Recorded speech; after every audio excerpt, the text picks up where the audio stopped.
नमो नमः गौतम महोदयः।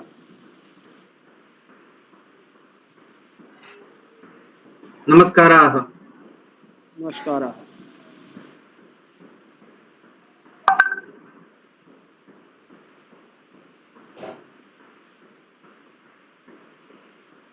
आं महोदय। ओम। आरम्भः भवतु। आम्।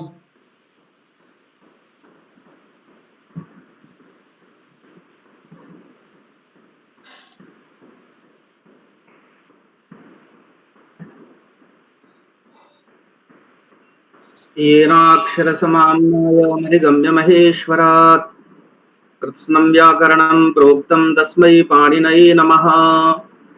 वाक्यकारं वररुचिं भाष्यकारं पतञ्जलिं पाणिनिं सूत्रकारं च प्रणतोऽस्मि मुनित्रयम्। श्रीपाणिनीसमारम्भां भट्टोजीमुनिमध्यमाम् अस्मदाचार्यपर्यन्तां वन्दे गुरुपरम्पराम्। नमः सर्वेभ्यः। गणेश चतुर्थ्याः हार्दाः शुभाशयाः भवद्भ्यः सर्वेभ्यः।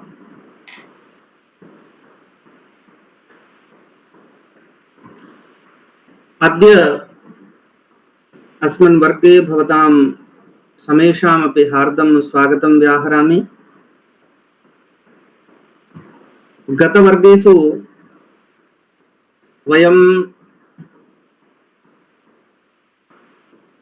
आवृत्तयोः हलन्त्यम् इति द्वयोः सूत्रयोः प्रथमं यत् आवृत्तं सूत्रं वर्तते तत् वयं पठितवन्तः। अद्य आदिरन्त्येन ततः अग्रे आदिरन्त्येन सहेता इति यत् सूत्रं वर्तते तत् सूत्रं वयं पठामः।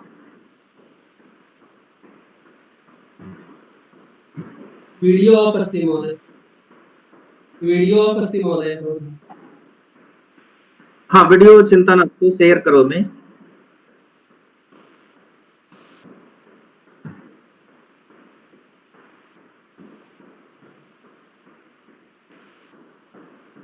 दृश्यमानम् अस्ति वा?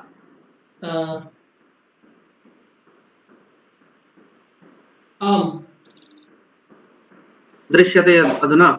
आम् दृश्यते। बहु सूक्ष्मम् अस्ति, काठिन्यं भवति दर्शने।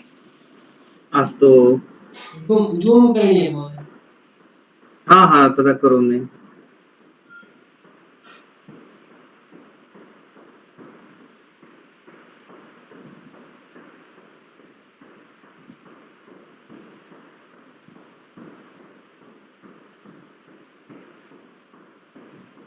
इदानीं किञ्चित् विस्तृतं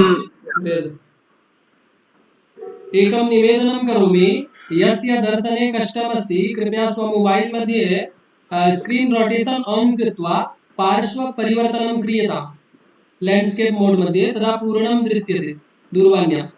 ओम। आं महोदय। भवतु।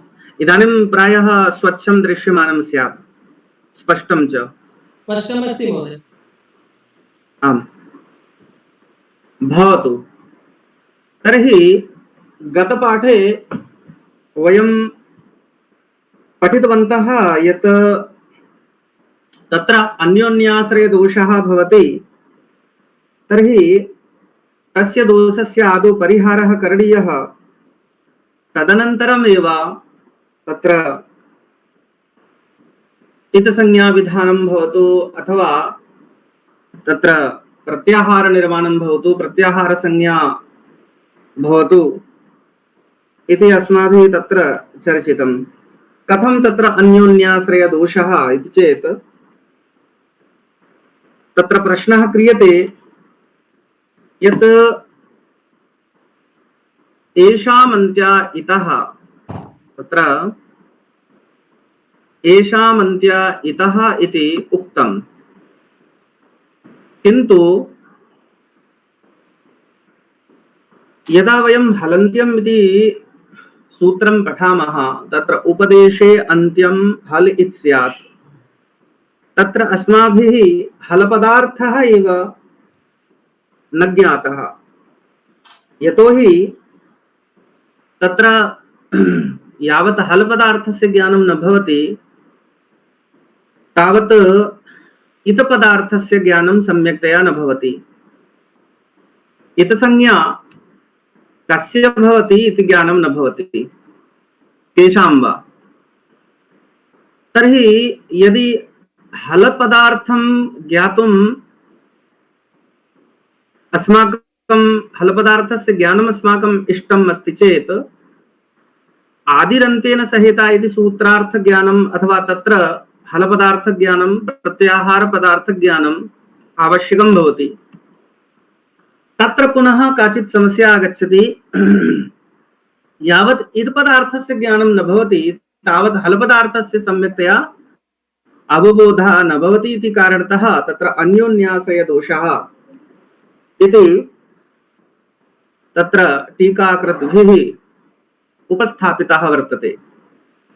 तर्हि कथं तस्य दोषस्य परिहारः सञ्जातः चेत् तत्र अस्माभिः पठितं यत् हलन्त्यं, तत्र हलन्त्यम् इति यत् सूत्रं वर्तते तस्य विरावृत्तिः क्रियते। प्रथमस्य आवृत्तसूत्रस्य अर्थः भवति हल इति यत् माहेश्वर सूत्रं चतुर्दशतमं माहेश्वर सूत्रं वर्तते इति सूत्रे अन्त्यम् इति स्यात्, इत्युक्ते तत्र आदौ इदपदार्थस्य ज्ञानं कारयति। अतः तत्र इदपदार्थस्य यदा ज्ञानं भवति तदानीं हलसंज्ञा कर्तुं शक्यते। तदानीं हलसंज्ञा कर्तुं शक्यते इत्यस्य कः आशयः चेत् हलपदार्थं वयं ज्ञातुं शक्नुमः, इत्युक्ते हल इति प्रत्याहारस्य निर्माणं कर्तुं वयं शक्नुमः। यतोहि हल इति यत् माहेश्वर सूत्रं वर्तते अत्र लकारस्य इत् संज्ञा विधीयते। इदानीम् अस्माकं इत् इति यः पदार्थः वर्तते तस्य ज्ञानं जातम्। इति संज्ञा लकारस्य इत् संज्ञा भवति इति ज्ञानं जातम्। इदानीं वयं हल उपदेश हलन्त्यम् इति द्वितीयं यत् आवृत्तं सूत्रं वर्तते तत्र यः हलपदार्थः, तत्र हलपदार्थः किं वर्तते, कः वर्तते चेत् हल इति तत्र प्रत्याहारः, तस्य वयं निर्माणं कुर्मः। तदर्थम् आदौ अस्माभिः आदिरन्तेन सहेता इति सूत्रं पठनीयं वर्तते। तर्हि आदिरन्तेन सहेता इत्यस्य सूत्रस्य स्वरूपं किमस्ति चेत् अत्र आदिः पदच्छेदः अत्र नाम क्रियते। आदिः अन्त्येन सह इत, आदिः अन्त्येन सह इति अत्र चत्वारि पदानि सन्ति। तत्र आदिः इति यत् वर्तते प्रथमा एकवचनं, प्रथमान्तम् एकवचनं, एकवचनान्तं च इदं पदम् अस्ति। अन्त्येन इति तृतीया एकवचनं, सः इति अव्ययम्, इता इति तृतीया एकवचनं, तृतीयेकवचनं।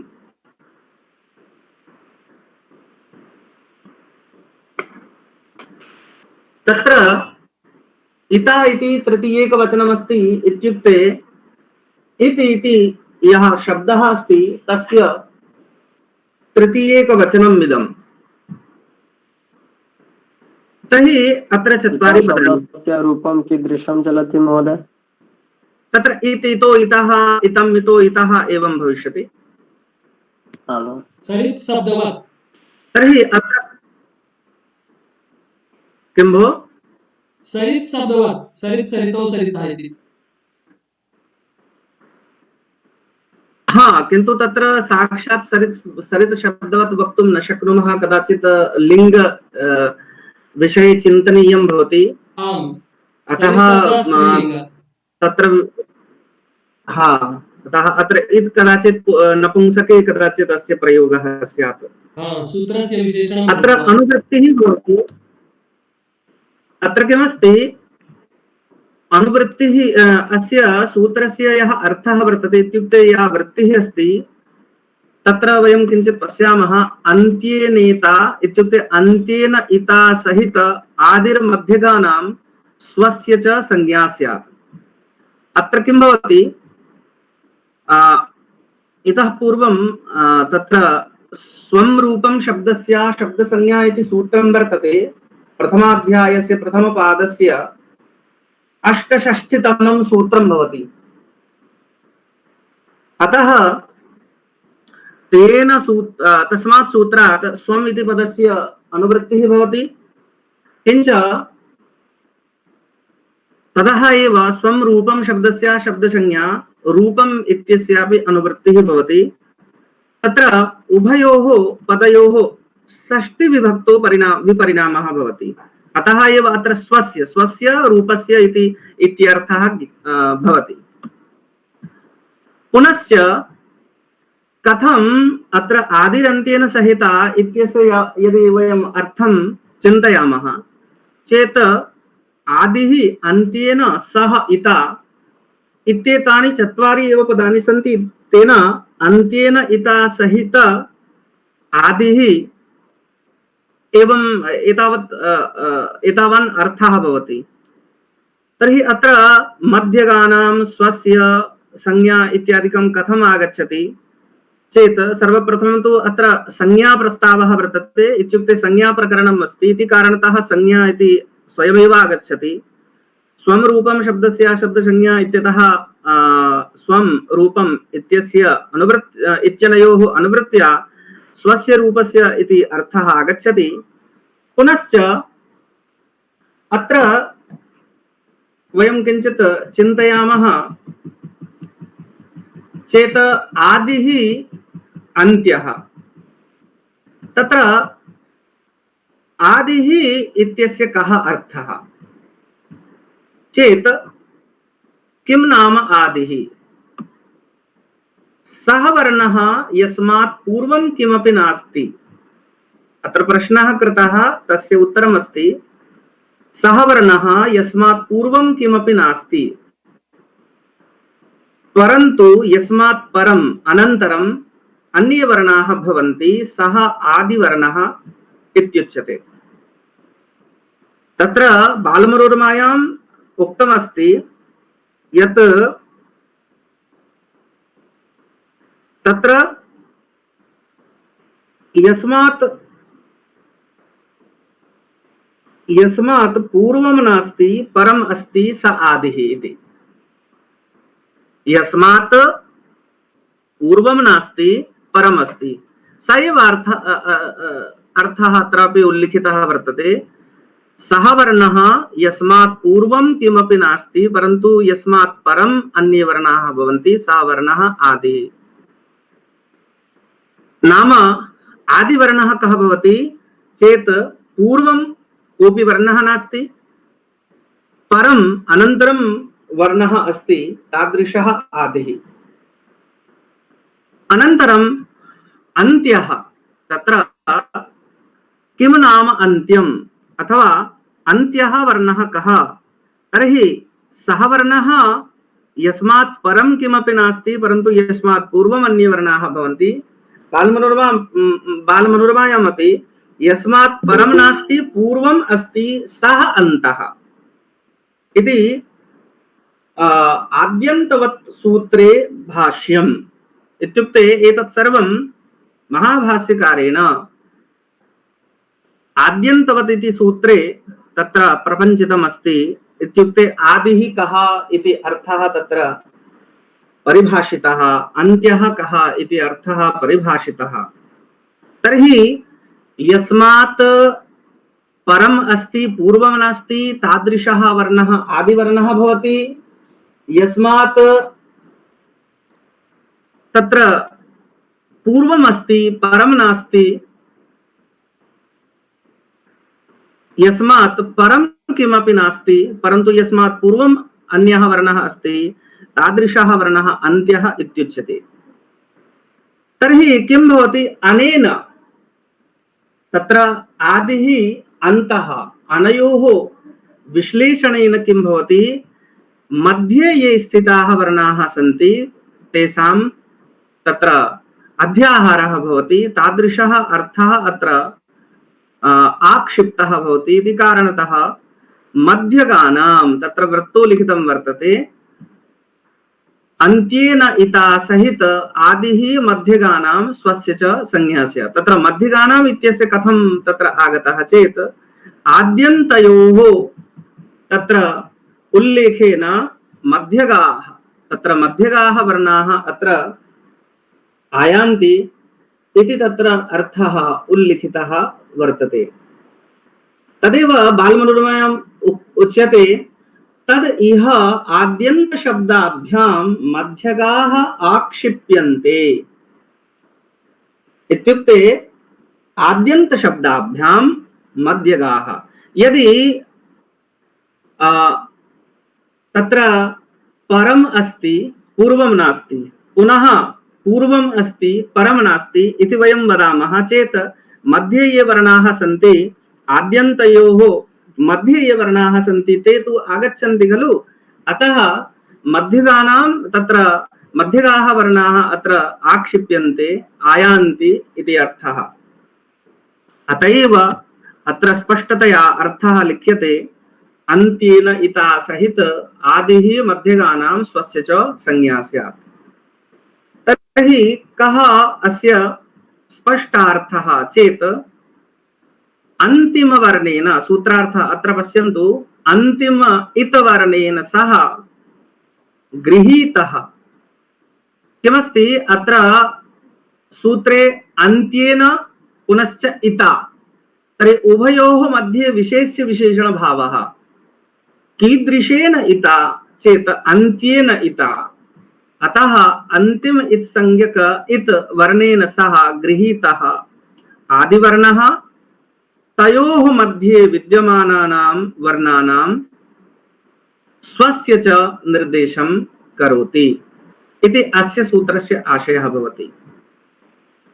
नाम तर्हि कः स्पष्टार्थः चेत् वयम् अग्रे किञ्चित् पश्यामः। अत्र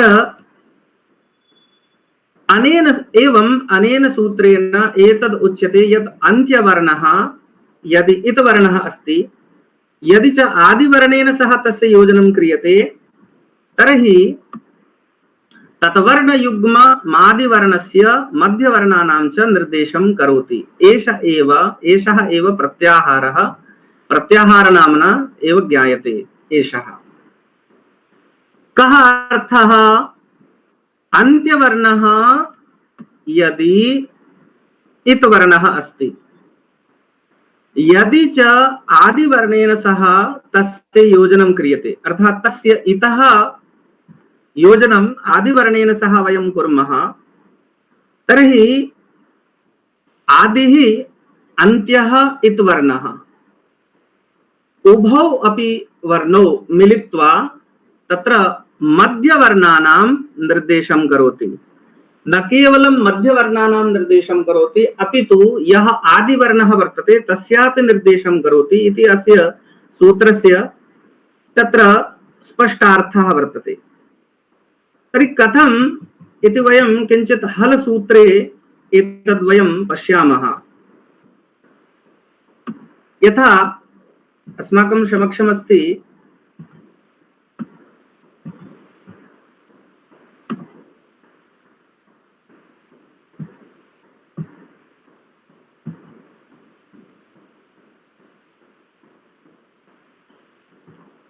अत्र किञ्चित् भवन्तः पश्यन्तु।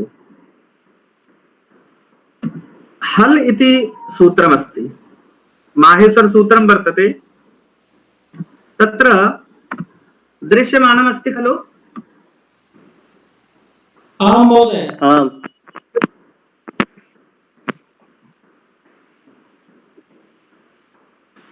हल इति सूत्रमस्ति, हल इति माहेश्वर सूत्रं, चतुर्दशतमं माहेश्वर सूत्रं वर्तते।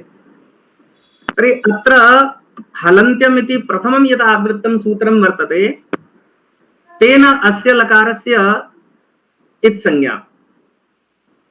इदानीं आदिरन्त्येन सहिता इति सूत्रं तत्र मनसि निधाय अत्र तस्य अर्थं वयं चिन्तयामः। अत्र उक्तं यत् अन्त्येन इता सहित आदिः, तर्हि अन्तिमः इत्संज्ञकवर्णः लकारः। अत्र आदिः कः वर्णः चेत् हयवरट् इति यत् सूत्रमस्ति, अयोण रेलृक् एवोङ् अयोच् हयवरट्, षष्ठं सूत्रं भवति हयवरट्। तत्र हयवरट् इत्यस्य हकारः आदिवर्णः, अन्त्येन इता सहित आदिः। तर्हि लकारेण इत्संज्ञकवर्णेन सह आदिवर्णः हयवरट् इत्यत्र यः हकारः मध्यगानां स्वस्य च संज्ञा स्यात्। इत्युक्ते यदि लकारेण सह अत्र यः हकारः, इदानीं वयं चिन्तयामः यत् हयवरट् इत्यस्य यः हकारः वर्तते सः अयं हकारः, तर्हि तत्र हल् इति निर्माणं भवति। अत्र वर्णद्वयम् अस्ति ह ल। अत्र हल् इति माहेश्वरसूत्रेषु यत् चतुर्दशतमं सूत्रं वर्तते, तत्र यः लकारः सः इत्संज्ञकवर्णः, पुनः यः हकारः अत्र वर्तते स च हयवरट् इत्यस्य हकारः। तर्हि अन्त्येन इता सहितः, अन्त्येन इता इत्युक्ते लकारेण सहितः आदिवर्णः हकारः मध्यगानां, नाम इमौ द्वौ वर्णौ किं कुरुतः चेत् मध्यगानां बोधं कारयतः। इत्युक्ते हकारात् आरभ्य, इत्युक्ते हयवरट् इति इत्यस्य सूत्रस्य यः हकारः, तस्मात् हकारात् आरभ्य हल् इति चतुर्दशतमं यत् सूत्रं, तत्र लकारपर्यन्तं मध्ये ये आगताः आक्षिप्ताः वर्णाः, तेषाम् इमौ द्वावपि वर्णौ बोधं कारयतः, केषां मध्यगानां। पुनः उक्तं स्वस्य च। तर्हि स्वस्य इत्यस्य कः अर्थः चेत् स्वस्य, अस्य आदिम हकारस्य, यतोहि हल् इति इत्यत्र यः लकारः वर्तते स तु इत्संज्ञकः अस्ति। हल् इति कथनेन मध्यगानां बोधः भवति, किन्तु अनन्तरम् उक्तं यदि मध्यगानां बोधः भवति चेत् तत्र यः हयवरट् इत्यत्र यः हकारः आदिमः हकारः वर्तते सः तु तत्र गतः। तर्हि तदर्थमेव उक्तम् अग्रे स्वस्य च संज्ञा स्यात्। इत्युक्ते ह इति यः आदिमः वर्तते वर्णः, तस्य अपि बोधकः भवति। तेन किं जातम्? अनेन कः फलितार्थः चेत् तत्र ह य व र ल। वयं जानीमः यत् हयवरट् इत्यत्र यः टकारः वर्तते सः इत्संज्ञकवर्णः अस्ति, अतः तस्य ग्रहणं न भवति इति अग्रे अस्य विवेचनं भविष्यति। आदौ अस्माभिः एतद् ज्ञातव्यं वर्तते यत् कथं प्रत्याहारस्य बोधः भवति, अस्य सूत्रस्य अर्थः कथं तत्र संघटते। यत्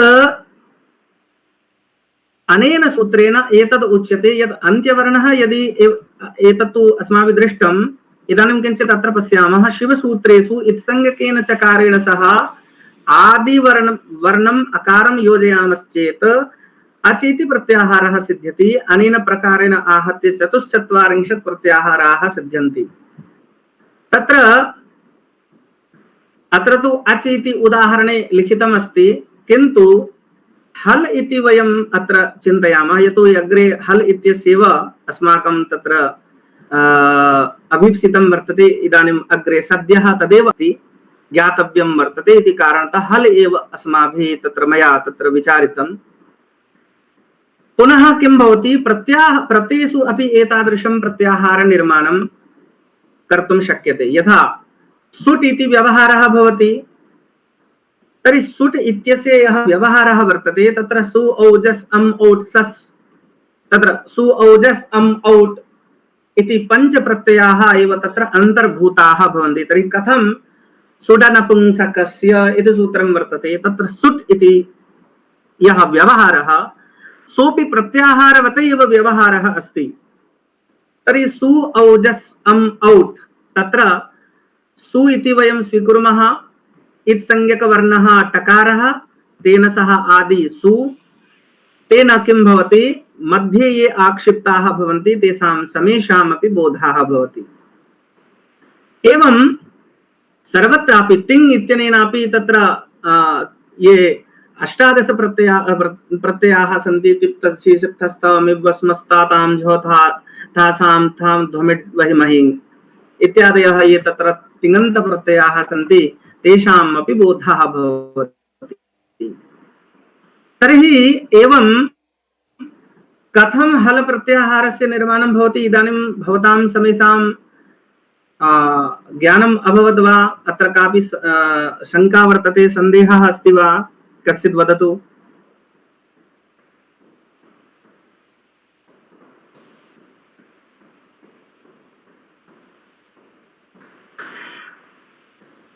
हरि ओम। हरि ओम। क्या समझ में बात आई? जो हम बता रहे हैं उसको एक बार फिर से बताएं। जी गुरु जी, इसमें जो आदि ही जो है वो तो ह बताया आदि ही। हल में जो ह है सो आदि ही, लेकिन जो फिर से जो कहा स्वस्य च संज्ञा स्यात्, स्वस्य कहने का मतलब फिर अपनों का, ये शब्द कहने का क्या अर्थ है, मतलब क्यों कहा? ठीक ठीक। आदि करने से केवल तो ह का तो ज्ञान हो जाता है, जो कि नहीं, इसमें क्या है, ये कह रहे हैं कि सूत्र का जो अर्थ है कि अंत्येन इता सहित आदि ही मध्यगानाम स्वस्य च कहा है। स्वस्य को अगर अभी हम हटा दें, ठीक है, तो क्या होता है कि अंत्येन इता सहित आदि ही मध्यगानाम संज्ञा स्यात्, स्वस्य को हटा देते हैं, ठीक है। तो इसका अर्थ क्या होता है, अगर हम ये कहते हैं कि अंत्येन इता सहित आदि ही मध्यगानाम संज्ञा स्यात्, इसका अर्थ यह हो गया कि लकार जो है अंतिम इत संज्ञक के, इस अंतिम इत संज्ञक लकार के साथ आदि हकार यानी हयवरट का ह मध्यवर्ती वर्णों का बोध कराता है। तो कौन कराता है? ये ह ल ये दोनों कराता है, ये अर्थ हुआ। तो इसमें मध्यवर्ती वर्णों का बोध कराता है, तो यहाँ तो हल का मतलब क्या हुआ कि हल जो है यह मध्यवर्ती वर्णों का बोध कराता है। तो मध्यवर्ती वर्णों का जब बोध कराता है यह अर्थ होता है, तो इसका मतलब हुआ कि जो आदि वर्ण है हकार, हकार के बाद जो है वो मध्यवर्ती हुआ ना, हकार तो मध्यवर्ती नहीं आया, नहीं। तो इसलिए स्वस्य कहने से हकार का भी बोध हुआ, मतलब जो आदि वर्ण है उसका भी बोध हुआ। समझ में बात आई? जी। इसलिए कहा स्वस्य, क्यों कहा? इसलिए कहा। स्पष्ट है ना? अब यहाँ पर कुछ प्रश्न है जो यहाँ पर देखते हैं कि अस्मिन् सूत्रे स्वस्य इत्यस्य अर्थः आदिवर्णस्य इति करणीयः वा अन्त्यवर्णस्य इति करणीयः। यहाँ पर प्रश्न करते हैं कि ऐसा भी तो हम कर सकते हैं कि इसमें जो है स्वस्य पद का अर्थ आदि हम क्यों करें? स्वस्य पद का अर्थ हम आदि क्यों करें, यह प्रश्न किया गया। तो उत्तर दिया कि उत्तरम सहयुक्ते प्रधाने अनेन सूत्रेण सहपदेन युक्तः शब्दः अप्रधानः अस्ति इति ज्ञायते। इत्युक्ते अन्त्येन सह आदि इत्यत्र अप्रधानकर्ता अस्ति, अन्त्य प्रधानकर्ता अस्ति आदि ना।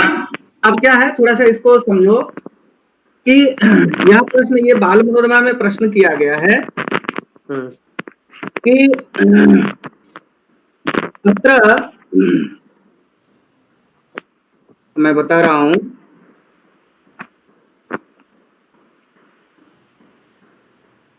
अत्र च स्वशब्देन संज्ञाकोटि प्रविष्टः आदिरेव परामर्श्यते न तो अन्योपि।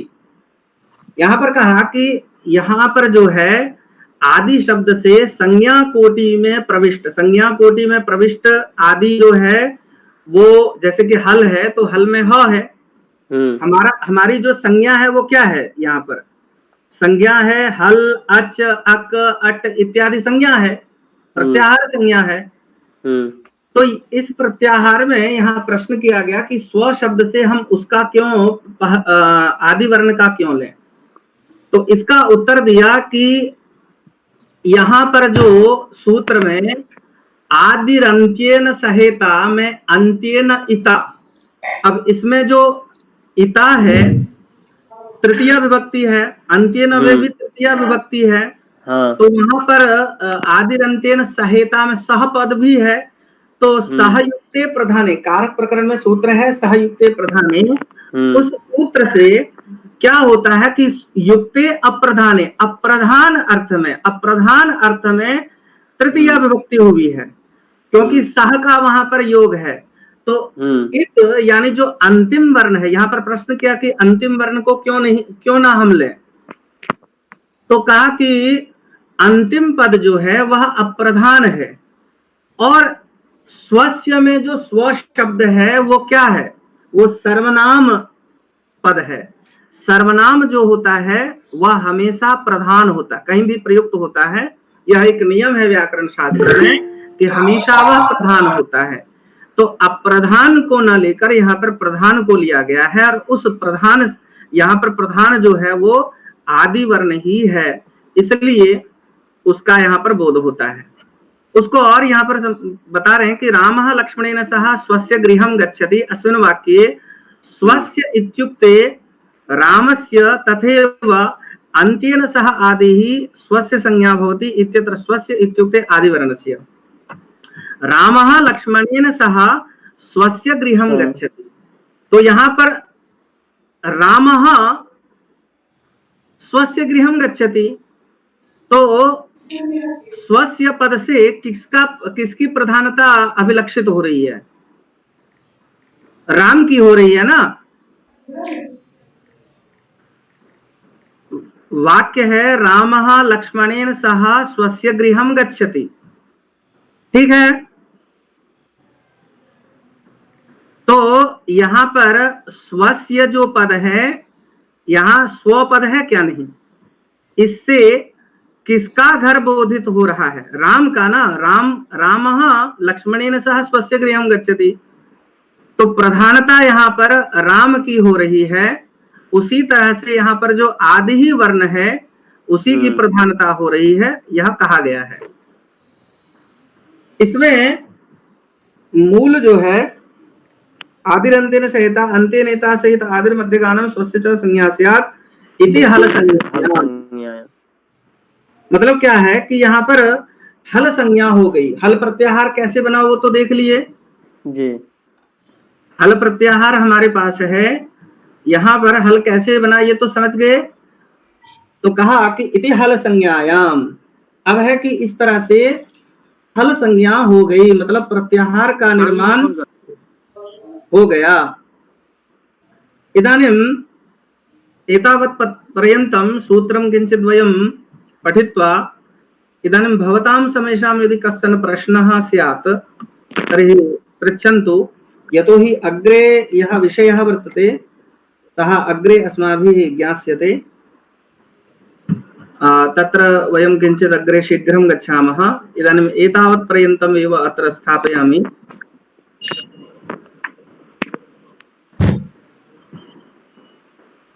आम्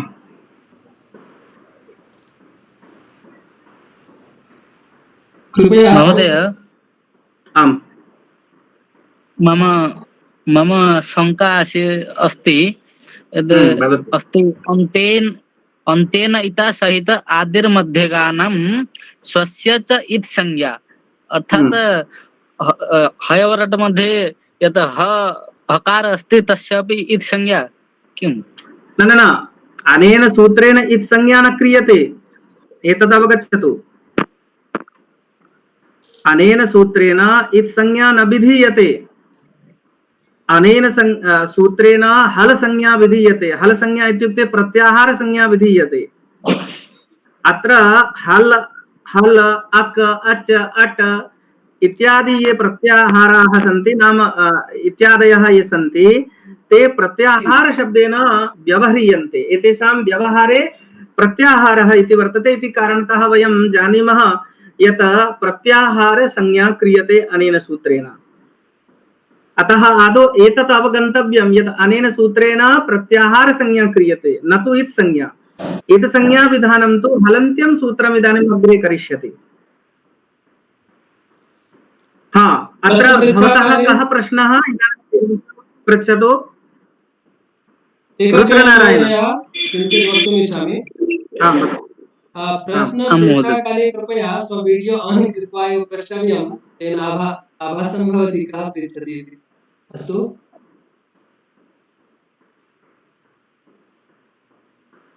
भवतु चिन्ता नास्ति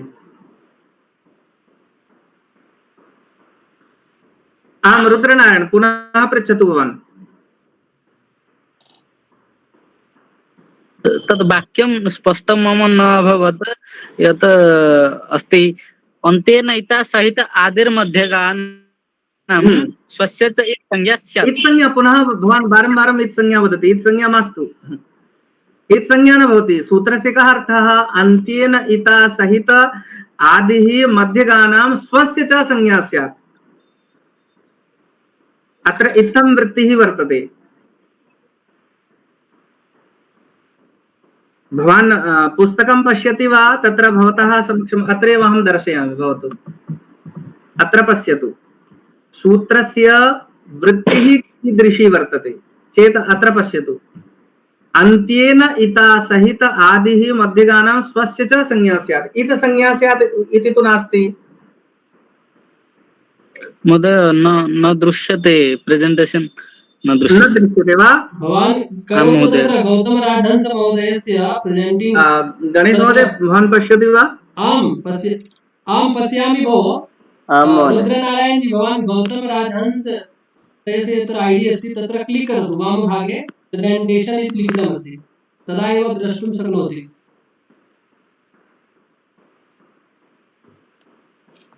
आमाम दृष्टं प्रेजेंटेशन कट अभवत् किल इदानीं दृश्यमानमस्ति आम् आमां स्वं रूपं शब्दस्य शब्दसंज्ञा सूत्रस्य अनुवृत्तिम् आगच्छति अत्रैव किं महोदय आगच्छति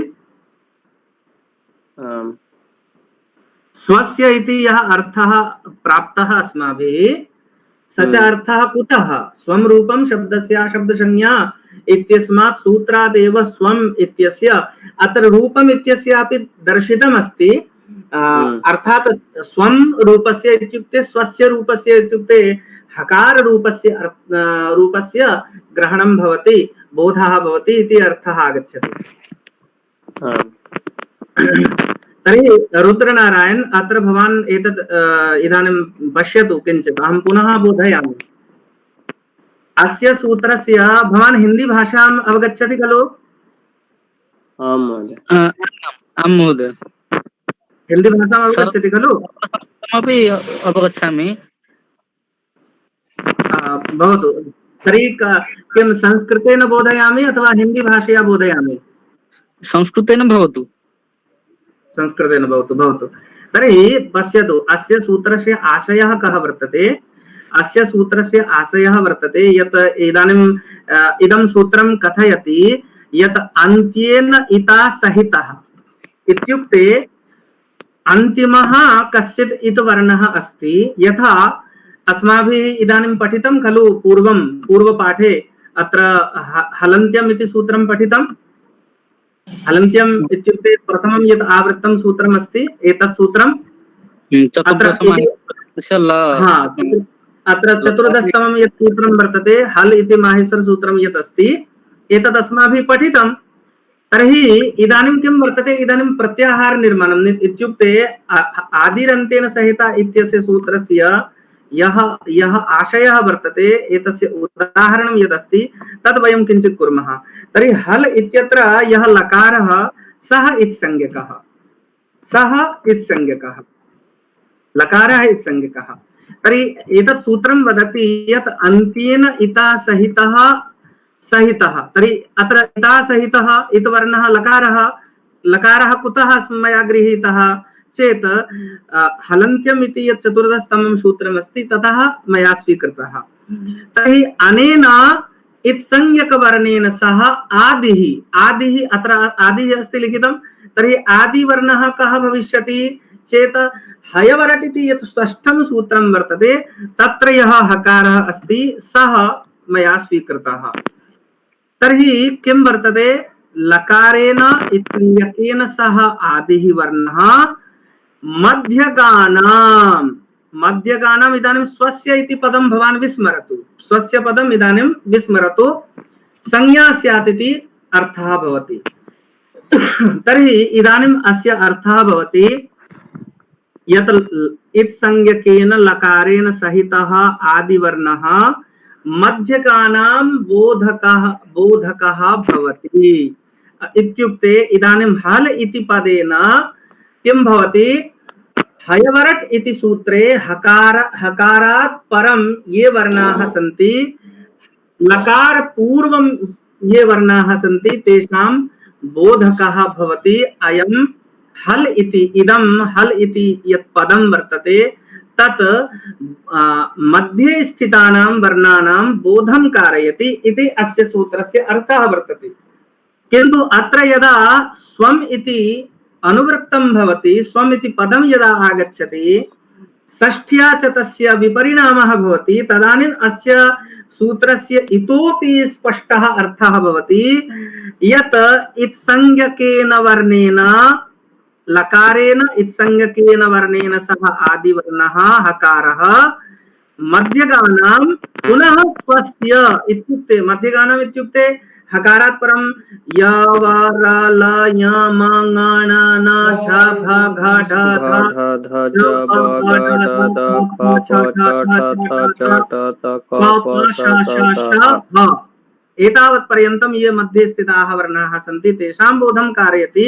किन्तु यदा स्वस्य पदम् आगतं तदानीम् अयमपि अर्थः आगतः यत् हकारः स्वस्यापि बोधं कारयति।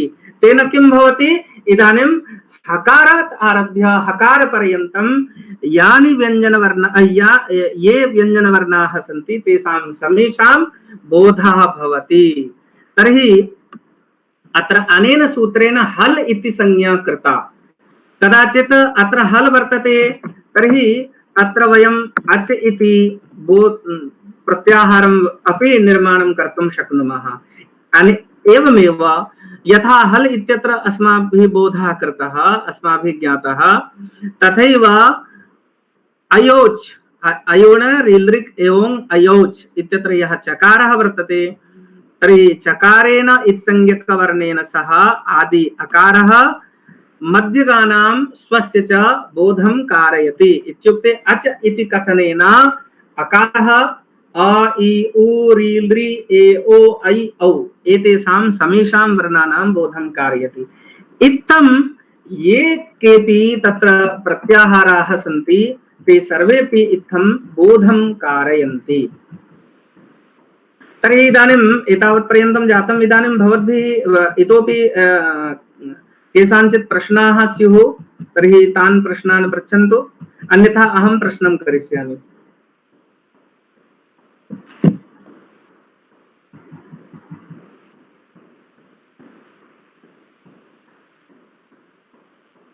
भवतु, इदानीम् अहं प्रश्नं करोमि, भवन्तः उत्तरं कदाचित् यच्छन्तु। अत्र एकः अयं प्रश्नः वर्तते यत् अत्र उक्तं यत् अन्त्येनेता सहित आदिः मध्यगानां स्वस्य च संज्ञा स्यात्, अन्त्येन इता सहित आदिः। तर्हि अत्र आदिवर्णेन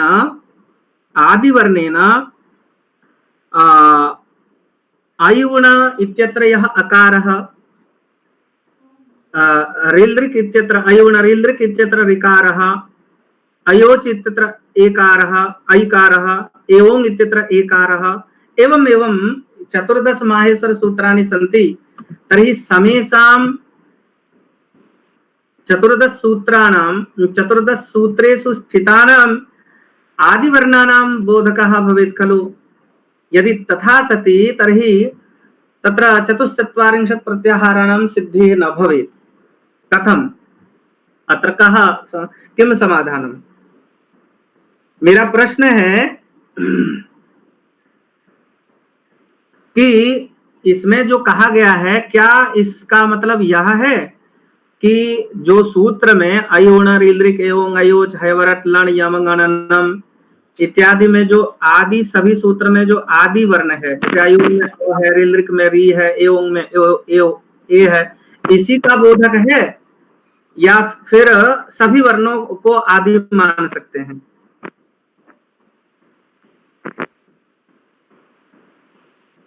बताइए।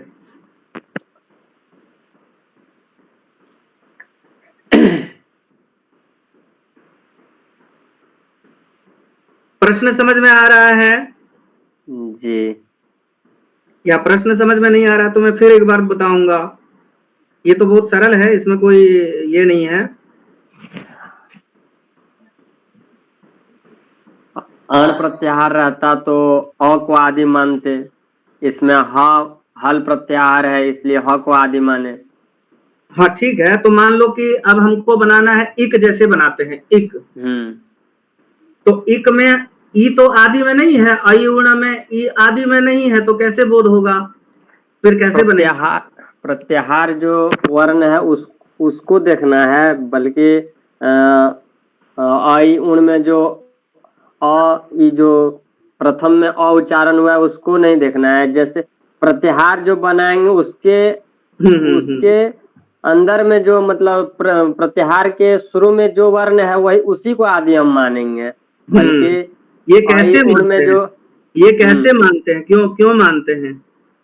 इसी को प्रत्याहार बनाना है। बाल मनोरमा में ये प्रश्न किया गया है कि न च इक उक इच यय मय इत्यादि प्रत्याहाराः कथं स्युः इकारादीनाम् आदित्वाभावात् इति वाच्यम्।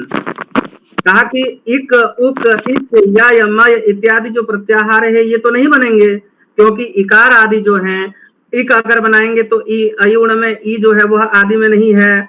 इसी प्रकार हम अगर इच को भी लेते हैं तो वही हुआ, उक को लेंगे तो उ मध्य में है। इसी प्रकार यह में तो ये सब का अभाव है। तो कहा कि नहीं सूत्रापेक्षमिहादित्वम,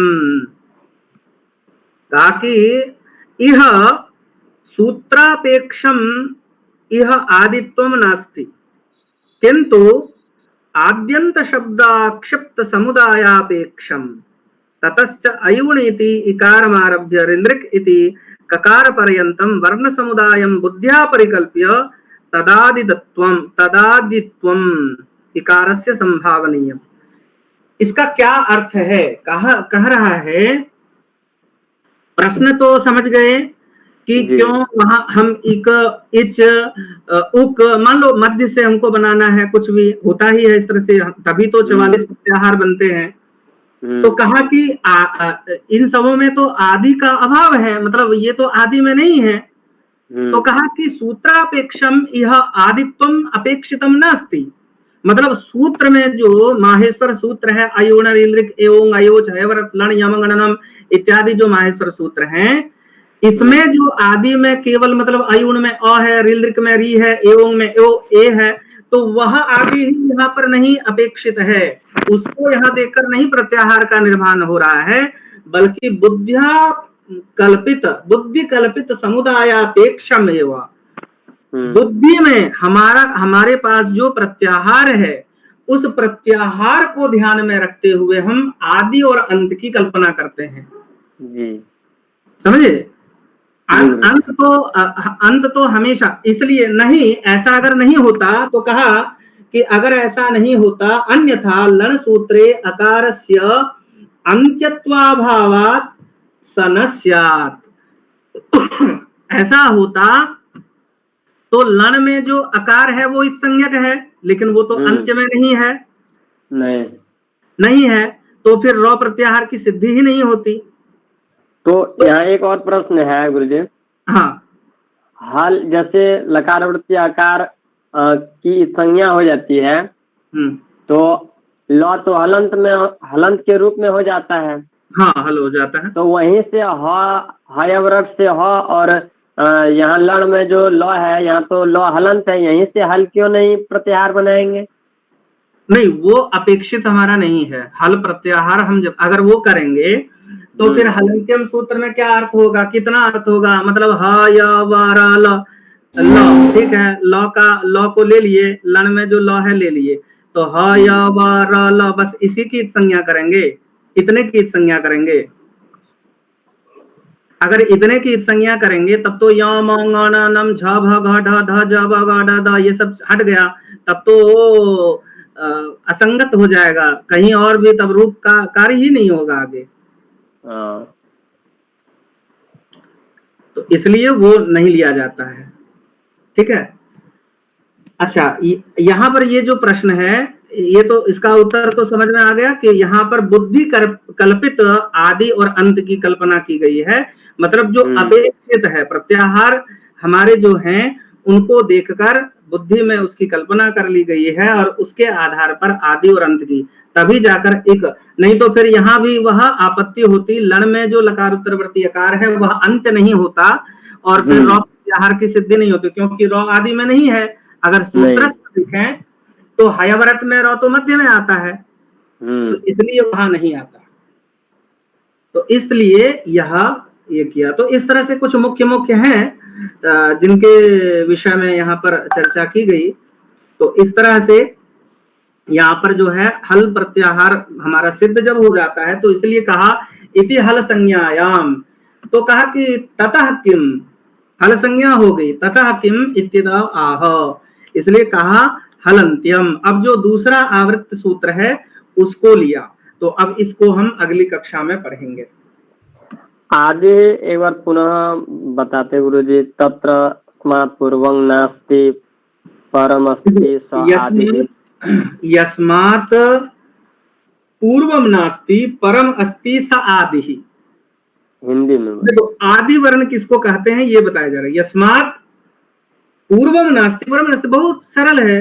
यस्मात् पूर्वम नास्ति, अब जैसे कि यहाँ पर क्या है कि हलंत्यम में जब हम हल किए, हलंत्यम में नहीं, हयवरट में जो ह है और हमारी जो कल्पना है, हम जो प्रत्याहार का निर्माण कर रहे हैं उसमें यहाँ पर बताया जा रहा है कि हल जब हम किए, हयवरट का ह और चतुर्दश माहेश्वर सूत्र 14वां जो सूत्र है हल, वहां के लॉ को लेकर हल हुआ, तो अब ह से पूर्व में तो कोई नहीं है लेकिन पर में है, तो इसलिए ह क्या हुआ, आदि हुआ।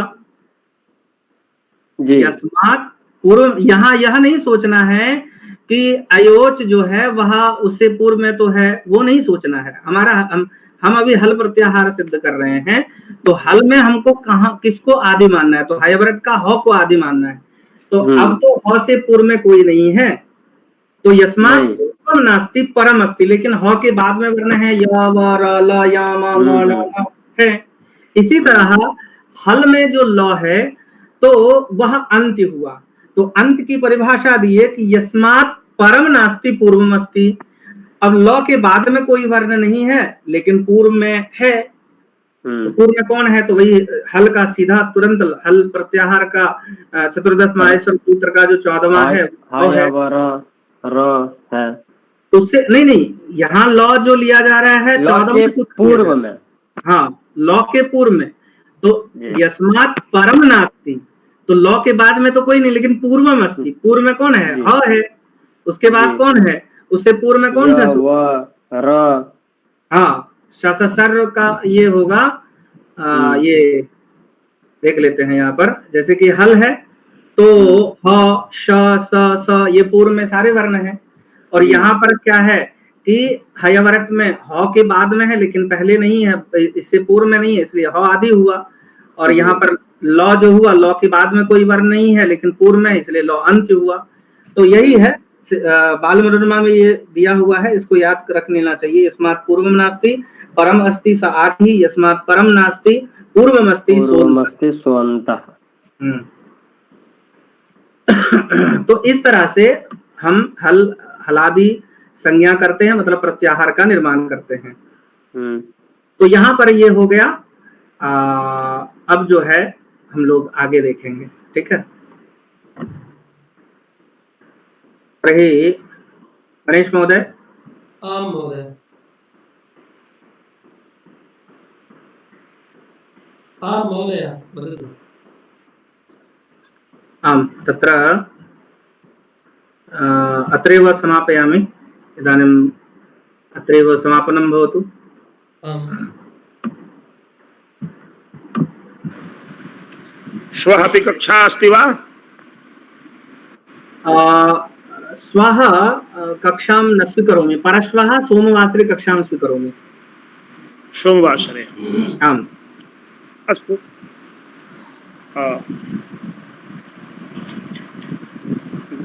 गौतमराज हंस महोदयेन अहम् एकं निवेदनं कृतवान् अस्मि, वाट्सएप मध्ये अहं प्रेषितवान्।